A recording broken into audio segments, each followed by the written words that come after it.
উনি আমাদের একজন ব্যাক পেইনের পেশেন্ট। তো ওনার এখন ফিজিক্যাল অ্যাসেসমেন্ট করতেছি। এখানে আমরা যেটা দেখতে পাচ্ছি যে ওনার এই যে লাম্বারটা আছে এই অংশটা ভেতরে ঢুকে গেছে, অর্থাৎ উনি সামনের দিকে একটু ঝুঁকে গেছেন। আমরা যদি সাইড থেকে যদি নেই তাহলে হয়তো আমরা আরও ভালো বুঝতে পারবো।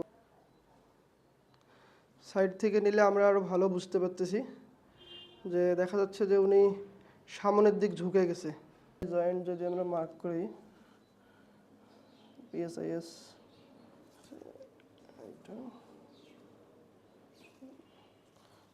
আপনি সামনের দিকে একটু হালেন তো দেখি, সামনের দিকে হেলে দেন, পায়ের আঙ্গুল ধরার চেষ্টা করেন। আবার সমান হন, অর্থাৎ ওনার PSIS এর মোবিলিটিটা কম।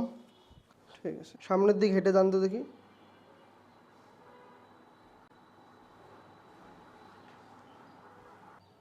আমরা এখানে দেখতে পাচ্ছি যে উনি রাইট সাইডে বেঁকে গেছেন। আমরা এখন অস্টিওপ্যাথি প্যালপেশন টেস্ট করব যে মাসেলগুলোর অবস্থা কী রকম। ওনার মাসেলগুলো অনেক স্টিফ, শক্ত হয়ে আছে। হ্যামাস্ট্রিং মাসেলটা যদি দেখি, হ্যামাস্ট্রিং মাসেল, কাপ, হ্যামাস্ট্রিং মাসেল এবং কাপ মাসেল দুটোই অনেক স্টিফ। SLR টেস্ট করবো এখন। আপনি ডাইন পাটা উঠান তো দেখি।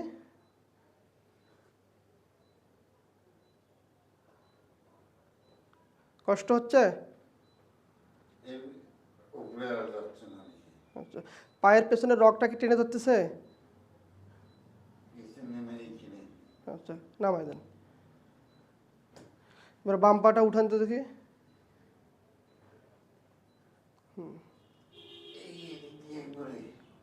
টেনে ধরতেছে প্রচুর। এটার অন্যতম কারণ হচ্ছে ওনার যে muscle, hamstring muscle, calf muscle stiffness আছে, যার কারণে ওনার মুভমেন্টটা কমে গেছে। অ্যাসেসমেন্ট করবো। তারপর একটি ফিজিক্যাল অ্যাসেসমেন্টে দেখতে পাচ্ছি ওনার বাম লেগটা শর্ট। আচ্ছা, বাম লেগটা কেন শর্ট এটা দেখবো। এখন আমরা পেলভিসটা দেখবো। PI চেক, দেন শর্টটা ওনার কারেকশন হয়ে গেল, অর্থাৎ ওনার পেলভিসে রোটেশনাল ফল্ট আছে। এখন আমরা স্যাক্রামটা দেখব।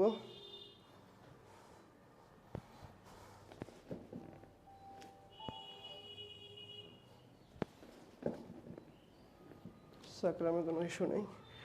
লাম্বার, হাতটা দিন দেখি। হ্যাঁ, এটা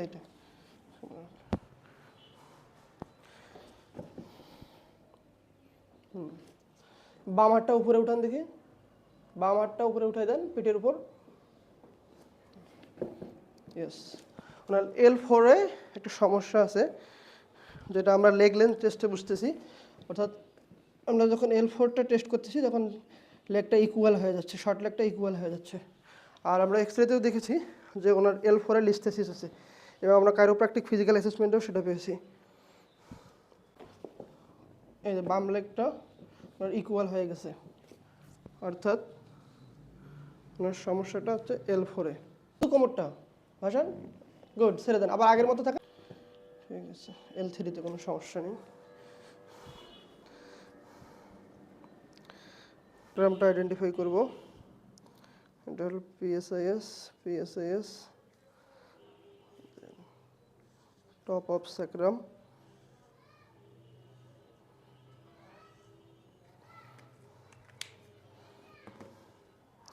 জয়েন্ট ইরিটেশন টেস্ট।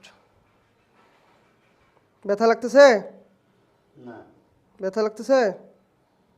না। ব্যথা লাগতেছে? সামান্য। ব্যথা লাগতেছে? না। ব্যথা লাগতেছে? ডান দিকে একটু। ব্যথা লাগতেছে? না। এখন দেখেন তো। না, এখন লাগতেছে। অর্থাৎ আমরা ওনার বেশ কয়েকটা সমস্যা পেয়েছি। তার মধ্যে হচ্ছে ফরওয়ার্ড ফ্লেক্স লাম্বার, অর্থাৎ যার কারণে উনি সামনের দিক ঝুঁকে গেছে। পেলভিসে রোটেশনাল ফল্ট পেয়েছি লেফট সাইডে, এবং লেফট লেগ শর্ট। তারপর হচ্ছে ওনার L4-এর রোটেশনাল ফল্ট আছে। ওনার মাসেলগুলো কিউএল মাসেল এবং erector spine, hamstring, calf, IT band, এগুলো প্রচুর স্টিপ। তারপরে হচ্ছে উনি যখন দাঁড়ায় তখন আমরা দেখতে পারি যে ওনার মেরুদণ্ডটা এই অংশটা সামনের দিক ভেতরে ঢুকে গেছে, অর্থাৎ ইনক্রিজ লাম্বার লর্ডোসিস। আর হচ্ছে যে দেখা যাচ্ছে ওনার যে লাম্বারের মধ্যে এবং পেলভিসের মধ্যে মিস অ্যালাইনমেন্টের কারণে ওনার যে এখানে যে সায়াটিক নার্ভ থেকে আমাদের, এই সায়াটিক নার্ভের মধ্যে এবং মাসেলগুলো স্টিফ থাকার কারণে সায়াটিক নার্ভের মধ্যে নার্ভটি চাপে পড়ার কারণে দেখা যাচ্ছে যে উনি দাঁড়িয়ে থাকতে পারে না। যখন দাঁড়ায় থাকে তখন এই জায়গাগুলোতে ওনার প্রচুর ব্যথা করে, তাই না? আপনার এই জায়গাটা ব্যথা করে না অনেক?